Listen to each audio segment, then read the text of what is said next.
سلام. امروز قراره با هم یه سفر شروع کنیم. سفری به درون خودمون. سفری به سمت اون نسخه‌ای از خودمون که همیشه آرزوش رو داشتیم. ولی شاید هیچ وقت جدی دنبالش نکردیم. این مونولوگ برای توئه. برای تویی که خسته‌ای ولی هنوز امید داری. برای تویی که میخوای تغییر کنی ولی نمیدونی از کجا شروع کنی. برای شروعی قدرتمند میتونیم با جملات انگیزشی شروع کنیم که من چند تا جمله انتخاب کردم که اگه دوست داشتین میتونید با من تکرار کنید. حالا این جملات انگیزشی رو با من تکرار کنید. هر روز یک فرصت تازه است، نه یک تکرار. تو قوی‌تر از چیزی هستی که فکر می‌کنی. شکست فقط یک توقف کوتاه، نه پایان مسیر. رویاها منتظرن تا تو بیدار بشی و دنبالشون بری. هیچکس نمیتونه جلوی کسی رو بگیره. امروزت رو بساز، فردا خودش میاد. موفقیت از دل سختی‌ها بیرون میاد. تو همون کسی هستی که دنیا منتظرشه. هر قدم کوچیک یک پیروزی. این بار شروع دوباره، این بار با تجربه تری. تاریکی همیشه قبل از طلوعه. اگه زمین خوردی یعنی داری تلاش میکنی. درد رشد میاره، نه شکست. هیچ چیز دائمی نیست، حتی سختی ها. هر اشک یک قطره از قدرتته. تو تنها نیستی. قدرت درونت همراهته. سختی ها میان تا تو بدرخشی. هر مانع یه سکوی پرتابه. تو کافی هستی همینطور که هستی. صدای درونت رو بلندتر از ترسات کن. تو خالق لحظه هات هستی. هیچ کس نمیتونه جای تو رو بگیره. خودت رو باور کن حتی وقتی کسی باور نداره. بزرگترین دشمن موفقیت تنبلی نیست، ترس نیست. بزرگترین دشمن موفقیت صداییه که توی ذهنته و میگه تو نمیتونی. این صدا از کجا میاد؟ از خاطرات شکست، از حرفهای دیگران، از مقایسه‌های بیرحمانه. ولی تو باید یاد بگیری این صدا رو خاموش کنی. باید یاد بگیری خودت رو دوباره تعریف کنی. یه سری جمله برات در نظر گرفتم که با تکرارشون این مسیر کوتاه‌تر و هموارتر میشه.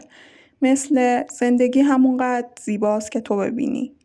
لبخند بزن حتی وقتی دلیلی نداری. هر روز یک هدیه است، بازش کن. تو میتونی نور باشی حتی وسط تاریکی. هیچ چیزی غیر ممکن نیست مگر اینکه باورش کنی. آینده از همین لحظه شروع میشه. تو انتخاب میکنی که چطور زندگی کنی. هر لحظه که زندگی یک فرصت برای تغییره. تو هم میتونی الهام بخش باشی حتی با یک کلمه. زندگی منتظر نمیمونه، تو هم منتظر نباش. ذهن باز درهای بسته رو باز میکنه. زندگی یعنی زندگی. تغییر از درون شروع میشه. هر اشتباه یک درس طلاییه. رشد یعنی ترک راحتی. تو میتونی، تو هر روز بهتر میشی. هر لحظه‌ای که رشد میکنی یک پیروزیه. حالا وقتشه که از حرف به عمل برسیم. موفقیت یه مسیر طولانیه ولی با ابزارهای درست قابل پیمودنه. اینا چند تکنیک ساده‌ان که زندگی خیلی ها رو تغییر دادن. نوشتن اهداف روزانه. 2. استفاده از تکنیک‌های پومودورو برای تمرکز. 3. تمرین جملات تأکیدی هر روز صبح. 4. ورزش منظم حتی 10 دقیقه. 5. خواب کافی و تغذیه سالم. 6. حذف آدم‌های منفی از اطرافت. 7. مطالعه روزانه حتی 1 صفحه. 8. نوشتن دفتر شکرگزاری. 9. تعیین چرای شخصی برای هر هدف. و 10. تجسم موفقیت قبل از خواب. این تکنیک‌ها ابزارهای جادویی برای ساختن نسخه‌های قوی‌تر و شادتر و استفاده از خودته. برای هر کدوم یک مثال کاربردی میزنم که بتونی همون لحظه توی زندگیت اجراش کنی. بریم سراغشون. 1. نوشتن روزانه. مثلا صبح که بیدار شدی توی دفترت بنویس امروز 3 تا کار مهم دارم. 1. تماس با مشتری. 2. 30 دقیقه ورزش. 3. مطالعه 10 صفحه کتاب. این باعث میشه ذهنت متمرکز بمونه و حس موفقیت رو در پایان روز تجربه کنی. 2. تکنیک پومودورو. تایمر گوشی رو روی 25 دقیقه تنظیم کن و ذهنت رو فقط روی یک کار متمرکز کن. مثلا مطالعه. بعد از 5 دقیقه نوشتن این تکنیک باعث میشه مغزت خسته نشه و بهره‌وریت بالا بره. 3. تمرین جملات انگیزشی هر صبح. به طور مثال جلوی آینه بایست و بگو من توانمندم. من لیاقت موفقیت دارم. امروز بهترین نسخه خودم خواهم بود. این جمله ها ذهن ناخودآگاهت رو برنامه ریزی می کنن. 4. ورزش منظم حتی 10 دقیقه. قبل از صبحانه 10 دقیقه حرکات کششی یا اسکوات انجام بده. هم انرژیت بالا میره، هم خلق و خود بهتر میشه. 5. خواب کافی و تغذیه سالم. ساعت خوابت رو تنظیم کن و قبل از خواب از خوردن قند و کافئین خودداری کن. صبح با انرژی بیدار میشی و ذهن شفافتری داری. 6. حذف آدم‌های منفی از اطرافت. هر کسی که انرژی منفی میده، ارتباطت رو برای همیشه باهاش محدود کن یا فقط در شرایط خاص باهاش صحبت کن. محیط مثبت یعنی ذهن مثبت. 7. مطالعه روزانه حتی 1 صفحه. مثلا فقط 1 صفحه از کتابی که دوست داری رو بخون. این عادت کوچیک در طول زمان تبدیل به دانش زبان میشه. 8. نوشتن دفتر شکرگزاری. برای مثال شب‌ها 3 چیز بنویس که بابتشون شکرگزاری. مثل هوای خوب امروز، تماس با دوستت یا غذای خوشمزه‌ای که خوردی. این تمرین باعث میشه که روی داشته‌هات تمرکز کنی.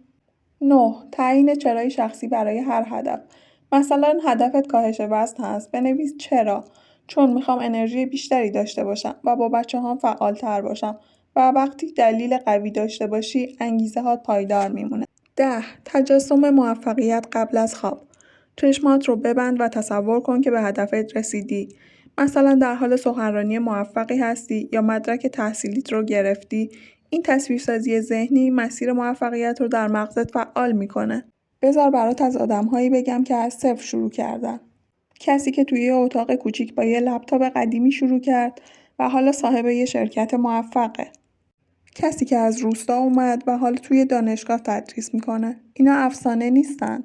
اینا آدم‌های واقعی‌ان مثل من و تو. فرقشون اینه که یه روز تصمیم گرفتن دیگه قربانی نباشن. تصمیم گرفتن قهرمان زندگی خودشون باشن.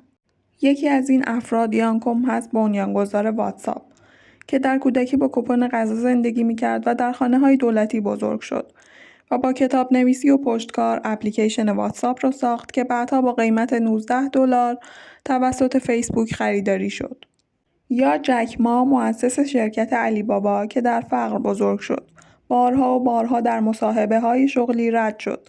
حتی در آزمون‌های دانشگاهی موفق نبود. اما با شناخت فرصت‌های اینترنتی علی بابا را راه اندازی کرد که حالا یکی از بزرگترین شرکت‌های تجارت الکترونیک دنیاست. نمونه‌های ایرانیش هم احمد عظیمزاده است که در کودکی قالی‌بافی می‌کرد و شب‌ها درس می‌خوند. حالا یکی از بزرگترین تاجران فرش در ایرانه و صادرکننده بین‌المللی فرش هست. یا مانی خوشبین در کشور آمریکا که در ابتدا توی پارکینگ‌ها کار می‌کرد و اکنون صاحب املاک و مستقلات دلاری هست و یکی از چهره‌های شناخته شده در حوزه سرمایه است و خیلی نمونه‌های دیگه که از حوصله شما خارجه. حالا که تا اینجا با من بودی، یعنی یه چیزی درونت روشن شده. حالا وقتشه که یه قدم برداری، یه هدف کوچیک بنویسی یا یه تغییر کوچیک ایجاد کنی. چون موفقیت از همین لحظه ها شروع میشه، از همین تصمیم های کوچیک. پس بلند شو، شروع کن و یادت باشه تو لیاقتش رو داری. این مونولوگ تموم میشه ولی مسیر تو تازه شروع شده. بنویس، عمل کن و هر روز به خودت یادآوری کن که من میتونم. من میخوام. من شروع کردم. دوستان و عزیزان همیشه همراه، اگر این ویدیو براتون مفید بود ممنون میشم کانال ما رو سابسکرایب و ویدیو رو لایک کنید و زنگوله رو بزنید تا ویدیوهای بعدی ما رو از دست ندید.